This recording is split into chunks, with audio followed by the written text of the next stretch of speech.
Dress. एक बार की बात है, एक गांव में काजल नाम की एक लड़की रहती थी। कुछ सालों पहले उसके माता पिता की मृत्यु हो गई थी, जिसके बाद उसके चाचा रामलाल उसे अपने साथ अपने ही घर ले आए थे।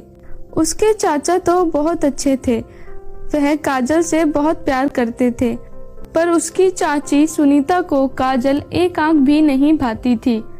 वह उससे बहुत नफरत करती थी, पर अपने पति रामलाल की वजह से सुनीता काजल को कभी भी कुछ नहीं बोल पाती थी। और ऐसे ही एक दिन रामलाल अपनी पत्नी सुनीता के पास आता है और कहता है, सुनीता, मेरा ट्रांसफर हो गया है, अब मुझे विदेश जाना होगा। अब मुझे वहीं से काम करना होगा। तुम ध्यान से यहाँ रहना और सबका ख्याल रखना। फिर सुनीता कहती है, अरे आप आराम से बेफिक्र होके जाइए, मैं सबका अच्छे से ख्याल रखूंगी। आपको चिंता करने की जरूरत नहीं है, अब तो आप बस जाने की तैयारी करो। फिर रामलाल अपनी जाने की तैयारी करने चला जाता है।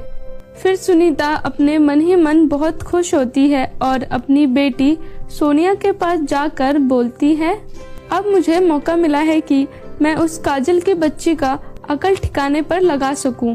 तेरे पापा भी ना बेकार में इस भिखारन को यहाँ पर घर में लाके रखा हुआ है। एक तो इसके माँ बाप खुद मर गए और इसे हमारे सर पर बोझ बनाकर चले गए। अब तो तेरे पापा विदेश चले जाएंगे। अब मैं इस लड़की को अच्छे से मजा चखाऊंगी। अब मैं उसको दिखाऊंगी कि मैं कौन हूँ। सारा दिन चाचा चाचा करती रहती है, अब उसके चाचा भी नहीं होंगे उसे बचाने के लिए। ये सब सोचकर दोनों माँ बेटी बहुत खुश होती हैं। फिर अगले दिन रामलाल विदेश के लिए निकल जाता है। रामलाल के जाने के बाद ही सुनीता अपने असली रूप में आ जाती है और काजल के पास जाकर बोलती है, ओ महारानी, चल बहुत आराम कर लिया तूने, चल जाकर घर का सारा काम कर। पूरे दिन में एक काम भी नहीं करती है, बस महारानी की तरह आराम फरमाती रहती है। चल उठ और जाकर घर का सारा काम कर, कपड़े धो, बर्तन धो, खाना तक बना। फिर काजल बोलती है, पर चाची जी, मैं घर का काम कैसे करूं? मैंने पहले कभी काम किया भी नहीं है, अभी तो मैं बहुत छोटी हूँ, मुझसे इतना काम कैसे हो पाएगा? फिर उसकी चाची कहती है, अच्छा, ज्यादा ही बहाने बनाने लगी है, रुक, मैं तुझे सिखाती हूँ कि कैसे काम करते हैं। अभी तू 2 मिनट के अंदर ही सारा काम करना सीख जाएगी। फिर उसकी चाची जाकर एक डंडा ले आती है और उस डंडे से काजल की खूब पिटाई लगा देती है।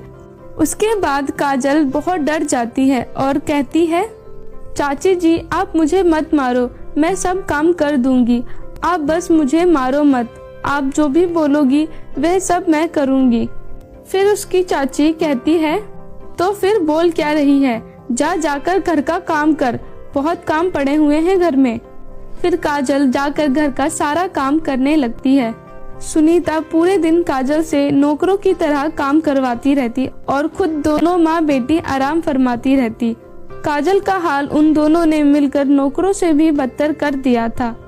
और वहीं दूसरी तरफ सुनीता अपनी बेटी सोनिया को कभी भी कुछ भी करने को नहीं कहती। सोनिया बहुत ही घमंडी लड़की थी, वह सारा दिन मेकअप करती रहती और अपनी माँ के पैसों को उड़ाया करती। और सुनीता भी अपनी बेटी को हमेशा पैसे दे दिया करती थी, जिसे सोनिया अपने दोस्तों के साथ पार्टी करने में उड़ा दिया करती थी। सोनिया को जरा भी पैसों की कदर नहीं थी।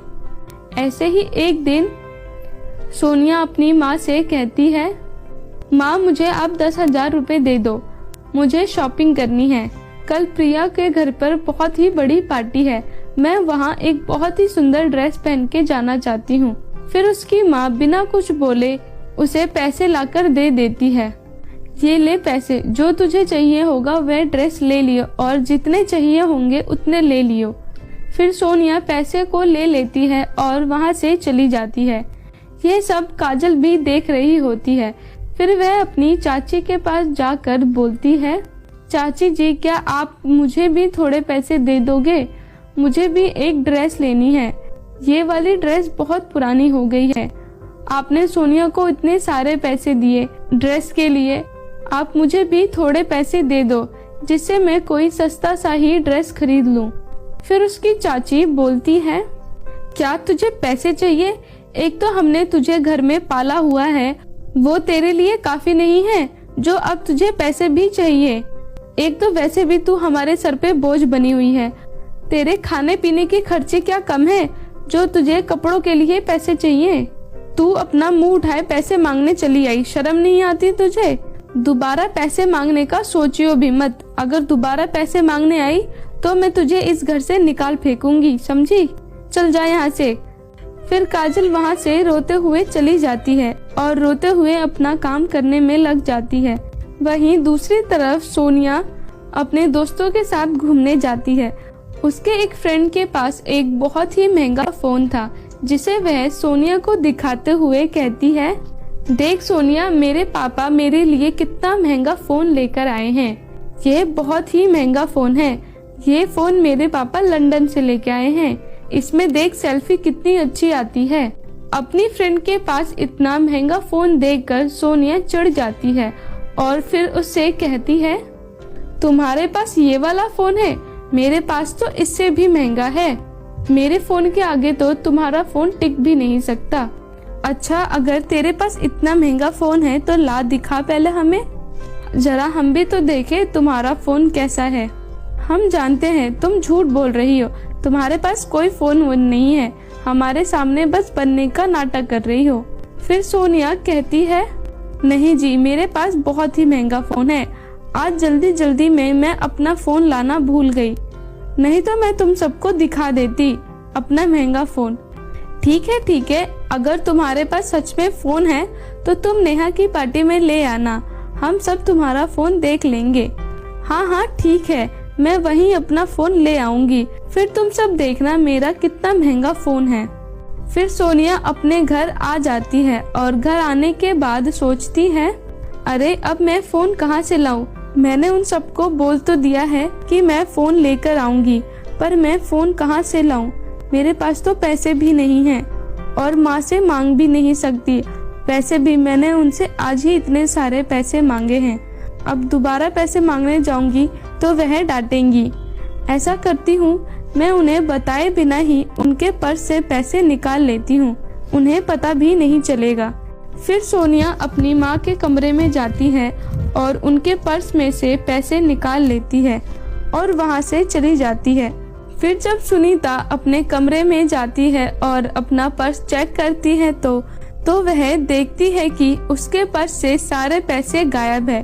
वह बिना कुछ सोचे समझे सीधा काजल के पास जाती है और उसे एक जोर का चाटा लगाते हुए कहती है, मनुष चोर कहीं की, मैंने तुझे पैसे नहीं दिए तो तूने मेरे पर्स से ही चोरी कर लिए और वह भी सारे पैसे निकाल लिए तूने। तुझे चोरी करते हुए जरा सी भी शर्म नहीं आई? एक तो तुझे मैंने इस घर में रखा और तू इसी घर में चोरी कर रही है। अपनी चाची की बातों को सुनकर काजल कहती है, चाची जी आप ये क्या बोल रही हो? मैंने आपके पर्स को छुआ तक भी नहीं है, फिर मैं पैसे कैसे चुरा सकती हूँ? और आप सिर्फ मुझसे क्यों पूछ रही हो? आप सोनिया से भी तो पूछो, वह भी तो इसी घर में रहती है, कहीं उसने पैसे लिए हो और आप मुझ पर शक कर रही हो। हाँ, मुझे पैसों की जरूरत है, इसका मतलब ये नहीं कि मैं चोरी करूँगी। ये सुनकर सोनिया और भी भड़क जाती है और कहती है, तेरी जुबान कुछ ज्यादा ही चलने लगी है, मेरी बेटी पर चोरी का इल्जाम लगा रही है, रुक तुझे मैं अभी बताती हूँ। फिर सुनीता काजल को मारने लगती है और मारने के बाद उसे घर से भी बाहर निकाल देती है। काजल रोते रोते वहाँ से चली जाती है और एक पेड़ के पास जाकर बैठ जाती है और रोते रोते बोलती है, भगवान आप मेरे साथ ये सब क्या कर रहे हो? आप जानते हो कि मैंने चोरी नहीं की है, फिर भी मेरे ऊपर चोरी का नाम लगा दिया चाची जी ने और मुझे घर से धक्के देकर भी निकाल दिया। अब मैं कहाँ जाऊँ? मेरे पास रहने की कोई जगह भी नहीं है। आप मुझे भी अपने पास बुला लो, मैं अब और बर्दाश्त नहीं कर सकती, मैं यहाँ नहीं जीना चाहती हूँ, आप मुझे भी अपने पास बुला लो। इतना बोलकर काजल जोर जोर से रोने लगती है। तभी वहाँ एक परी आ जाती है और काजल से कहती है, अरे तुम क्यों रो रही हो, तुम्हें क्या हुआ है? फिर काजल कहती है, पर आप कौन हो? मैं परी लोक की रानी परी हूँ। यहाँ पृथ्वी पर लोगों की मदद करने आती हूँ। तुम्हें रोते हुए देखा तो मैं तुम्हारे पास चली आई। तो बताओ तुम क्यों रो रही हो? फिर काजल कहती है, मेरे पास रहने की कोई जगह नहीं है। मेरी चाची ने मुझ पर चोरी का इल्जाम लगाकर मुझे घर से बाहर निकाल दिया।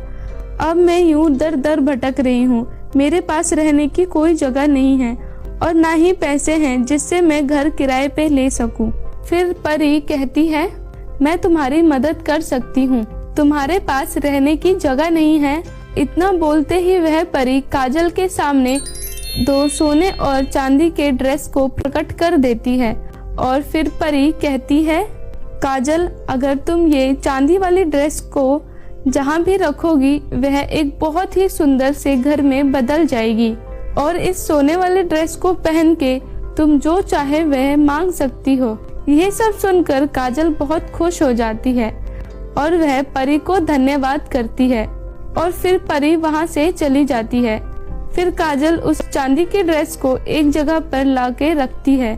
जैसे ही वह उस ड्रेस को वहाँ पर रखती है वह एक बहुत ही सुंदर बड़े से घर में बदल जाता है और फिर काजल उस घर में जाती है और उसी घर में खुशी खुशी रहने लगती है। तो मेरे प्यारे दोस्तों, कैसी लगी आपको हमारी ये कहानी? प्लीज कमेंट करके जरूर बताएं और इसे अपने दोस्तों के साथ भी जरूर शेयर करें। और हाँ दोस्तों, अगर आपने अभी तक हमारे इस चैनल को सब्सक्राइब